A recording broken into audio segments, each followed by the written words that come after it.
तो भाई road to UFC semifinals की फाइट यहां पर खत्म हो चुकी है। नेपाली फाइटर रविंद्र धांत अपनी फाइट जीतते हैं और इंडियन फाइटर चुंगरेन कोरेन अपनी फाइट इस इवेंट के अंदर नहीं जीत पाए और उनकी जो यहां पर जर्नी थी रोड टू यूएफसी की वो यहां पर खत्म होती है। तो इस वीडियो के अंदर हम रोड टू यूएफसी सेमीफाइनल्स के रिजल्ट्स के बारे में डिस्कस करेंगे। ये दोनों फाइट्स चुंगरेन कोरेन वर्सेस रियो तजिमा और रविंद्र धांत वर्सेस कासिम मर्डोक, इन दोनों फाइट्स का आप सबको रिजल्ट्स बताऊंगा। किस तरीके से ये फाइट गई, डिसीजन से मैं अग्री करता हूं नहीं करता हूं, चुंगरेन की फाइट एक रॉबरी थी नहीं थी, सारी चीजों को इस वीडियो के अंदर डिस्कस करेंगे। साथ ही साथ भाई रविंद्र धांत अब फाइनल्स में जा चुके हैं, फाइनल्स में वो रियो ताजिमा को फेस करने वाले हैं। इन सारी चीजों के बारे में इस वीडियो के अंदर डिस्कशन होगा, लेकिन उससे पहले आप सब वीडियो को लाइक कर देना, चैनल को सब्सक्राइब कर देना यूएफसी कॉम्बैट स्पोर्ट्स का ऐसा ही कंटेंट हिंदी में एंजॉय करने के लिए।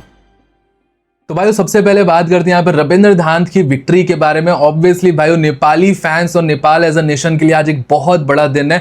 उनका फाइटर रविंद्र धांत सेमीफाइनल्स में अपनी फाइट जीतता है, कासिम मर्डोक एक अनडिफीटेड ऑस्ट्रेलियन फाइटर को हराता है और अब वो फाइनल में जा चुका है। फाइनल्स में उसकी फाइट होने वाली है। कंसिडरिंग नेपाल में अभी जो कैलेमिटीज चल रही है, इन सारी चीजों के ऊपर रविंद्र धांत की जो विक्ट्री की टाइमिंग है वो बहुत ज्यादा सही है। एक बहुत positive news among all the negativity यहाँ पर नेपाली फैंस और नेपाली लोगों को यहाँ पर मिली है।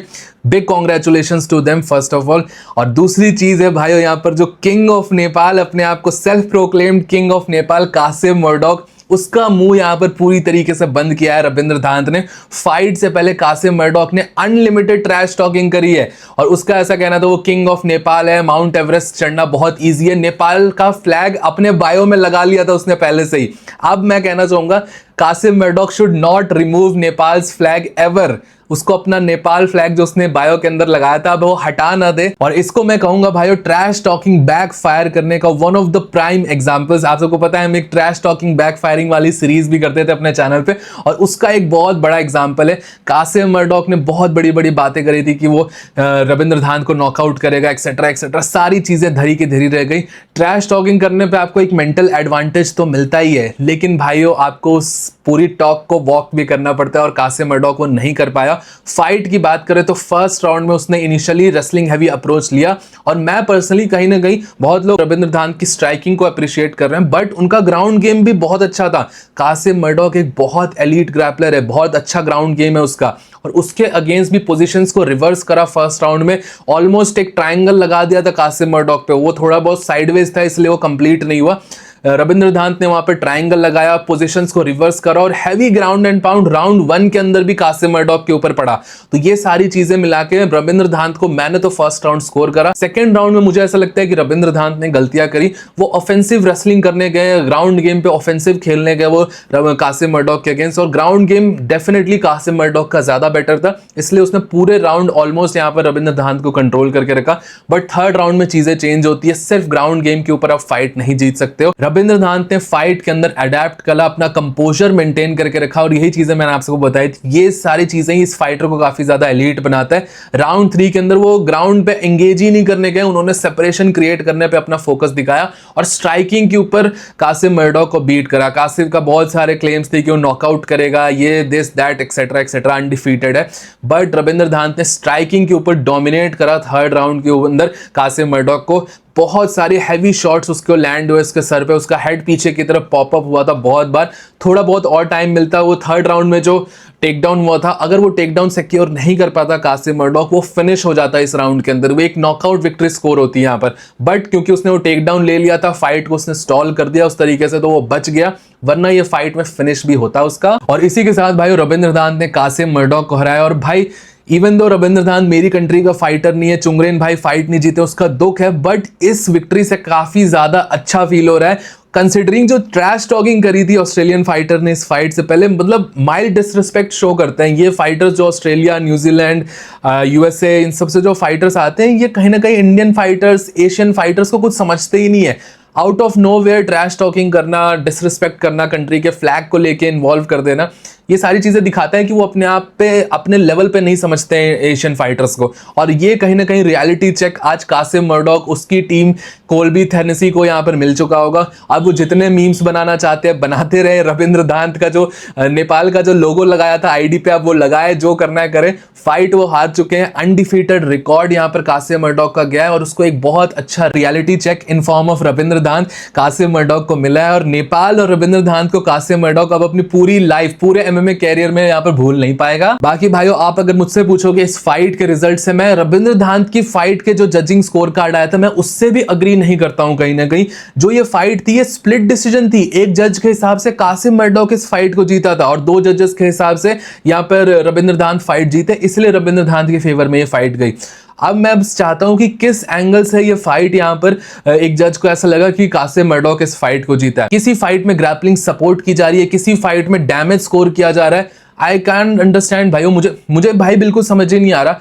ये फाइट में फर्स्ट राउंड में जो ग्रैपलिंग करी कासिम मर्डॉक ने, उसने कंट्रोल टाइम लिया, आई एग्री, बट उसने कुछ भी किया नहीं। उसने ना सबमिशन अटेम्प्ट करा, ना उसने कुछ डैमेज करा। सबमिशन अटेम्प्ट रविंद्र दांत ने करा, डैमेज रविंद्र दांत ने दिया। तो फर्स्ट राउंड यहाँ पर कासिम मर्डॉक के फेवर में स्कोर कैसे हुआ है? ये यूनिफॉर्मिटी नहीं है ना जजेस के यहाँ पर जजिंग के अंदर, इससे मुझे बहुत ज्यादा प्रॉब्लम है। और मेरे हिसाब से रविंद्र दांत की विक्ट्री यहाँ पर यूनानिमस होनी चाहिए थी। तीनों के 3 जजेस सेकेंड राउंड यहाँ पे कासिम मर्डॉक को स्कोर करते, बट फर्स्ट और थर्ड राउंड यहाँ पे रविंद्र दांत का था। और इसी जजेस की प्रॉब्लम से भाइयों अपनी जो इंडियन फाइटर की फाइट थी चुंगरेन कोरेन वर्सेस रियो ताजिमा, इसमें डेफिनेटली कुछ ना कुछ यहाँ पर अफेक्ट हुआ है। क्योंकि भाइयों चुंगरेन कोरेन यहाँ पर फाइट नहीं जीत पाए। एक यूनानिमस डिसीजन लॉस यहाँ पे चुंगरेन कोरेन को दिया गया, जबकि ये फाइट काफी ज्यादा क्लोज थी। एक जज के हिसाब से तीनों के तीनों राउंड रियो ताजिमा जीता है, चुंगरेन कोरेन एक भी राउंड नहीं जीता। अब फाइट के बारे में आप सबको बताऊं, चुंगरेन कोरेन ने काफी grappling heavy, wrestling heavy game plan लेके गए थे। वो ग्राउंड पे काफी ज्यादा फोकस था उनका गेम में, और इसी के कारण 15 मिनट की फाइट में 8 मिनट 10 सेकंड चुंगरेन कोरेन ने ग्राउंड पे कंट्रोल टाइम लिया है। तो आप सब समझ सकते हो काफी ज्यादा कंट्रोल टाइम था चुंगरेन कोरेन का इस फाइट में। अब राउंड 1 मेरे हिसाब से चुंगरेन कोरेन ने 100% जीता था, बट एक जज ने राउंड 1 भी यहां पे चुंगरेन कोरेन को नहीं दिया, क्योंकि चुंगरेन ने स्टार्टिंग में बहुत ज्यादा प्रेशर डाला, स्ट्राइक्स मारे, calf kicks, jabs, take down attempts करे, मल्टीपल टेक डाउन अटेम्प्ट्स करे, बट स्टिल चुंगरेन के फेवर में वो राउंड नहीं गया। फिर भाई सेकंड राउंड यहां पर डेफिनेटली रियो ताजिमा का हो सकता है, उसने स्ट्राइकिंग में भी काफी अच्छे शॉट्स लैंड करे, वो अग्रीड था। लेकिन भाई थर्ड राउंड के अंदर भी चुंगरेन ने कहीं ना कहीं राउंड को कंट्रोल करा, स्ट्राइकिंग करी, राउंड एंड हुआ तब भी वो अग्रेसर थे। उन्होंने चुंगरेन कोरेन ने यहां पर पॉइंट डाउन करा था मैक्स हॉलोवे स्टाइल में, दोनों ने ब्रॉलिंग करने के लिए बुलाया, स्पिनिंग किक कनेक्ट हुई, उनकी काफ किक्स कनेक्ट हुई, पंचेस कनेक्ट हुए, पार्शियली ब्लॉक थे रियो ताजिमा की तरफ से। और मेरे हिसाब से तो थर्ड राउंड भी चुंगरेन के फेवर में था, और ये फाइट यहां पे चुंगरेन को ही मिलनी चाहिए थी। बट ये जजेस के स्कोरिंग क्राइटेरिया में यूनिफॉर्मिटी बिल्कुल भी नहीं है। जब कोई बाहर का फाइटर, अब मैं ये पूरी तरीके से क्लेम नहीं कर रहा कि जजेस बायस्ड हैं या यूएफसी ऐसा कर रही है, बिल्कुल भी नहीं है।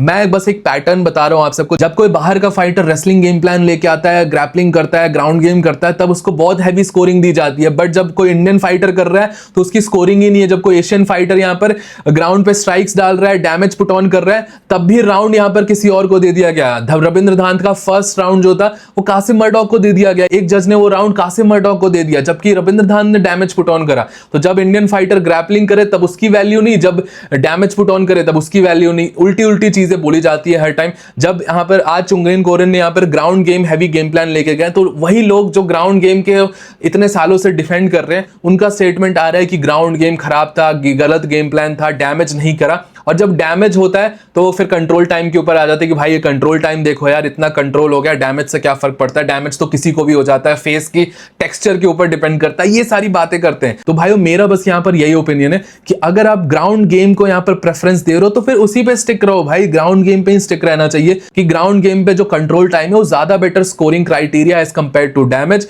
फिर जब डैमेज की बात आ रही है तो फिर डैमेज को ही रखो, फिर ग्राउंड गेम का कोई पॉइंट नहीं है। जैसे आज चुंगरेन भाई की फाइट में ग्राउंड गेम का अल्टीमेटली कोई पॉइंट निकल के नहीं आया, उनको कोई भी पॉइंट्स मिले नहीं, क्योंकि वो तीनों के तीनों राउंड्स हार गए एक जज के स्कोरिंग क्राइटेरिया में। और जो दूसरी आर्ग्यूमेंट यहां पे दी जा रही है कि रियो ताजिमा ने बहुत अच्छी स्ट्राइकिंग करी है, उसने स्ट्राइकिंग दिखाई, उसने 100 से ऊपर सिग्निफिकेंट स्ट्राइक्स मारे। तो आप सब भाइयों देखो, उसमें से मोस्टली स्ट्राइक्स उसने ग्राउंड पे मारे, और ग्राउंड पे जब ग्रैपलिंग कर रहा होता है तो उस टाइम पे जो स्ट्राइक्स होते हैं उनको पिलो स्ट्राइक्स बोलो भाई, वो एक्चुअल में कोई डैमेजिंग स्ट्राइक्स नहीं थे। अगर किसी के ऊपर 100 से ऊपर सिग्निफिकेंट स्ट्राइक्स लैंड हो गए तो चुंगरेन भाई के फेस पे वो दिखना भी तो चाहिए था, या बॉडी पे दिखना चाहिए था, वो सारे बॉडी स्ट्राइक्स थे, पिलो स्ट्राइक्स थे, जिनका एक्चुअल में कोई यहाँ पर सिग्निफिकेंस नहीं था। अगर रियो ताजिमा ने वो 100 में से 50 स्ट्राइक स्टैंडिंग में मारी होती तब उसका कोई पॉइंट भी बनता, बट वो ग्रैपलिंग के टाइम पे स्ट्राइक्स मारी गई थी और वो सिग्निफिकेंट स्ट्राइक्स नंबर एक्चुअल में फाइट में क्या हुआ उसको पूरी तरीके से रिप्रेजेंट नहीं करते हैं। तो भाइयों मेरे हिसाब से ये डेफिनेटली क्लोज फाइट थी, बट एनी डे 30-27 या एक जज के हिसाब से भी एक जज को भी नहीं लगा कि चुंगरेन कोरेन इस फाइट को जीत सकता है। ये अपने आप में बहुत ज्यादा बॉन्कर्स था, मैं तो इससे नहीं एग्री करता हूं। बाकी आपका क्या ओपिनियन है इस बारे में मुझे नीचे कमेंट सेक्शन में जरूर बताना। टिल देन भाइयों वीडियो पसंद आया हो तो प्लीज वीडियो को लाइक, चैनल को सब्सक्राइब कर देना। मिलता हूं सबको नेक्स्ट वीडियो में अगले अपडेट के साथ। Bye bye.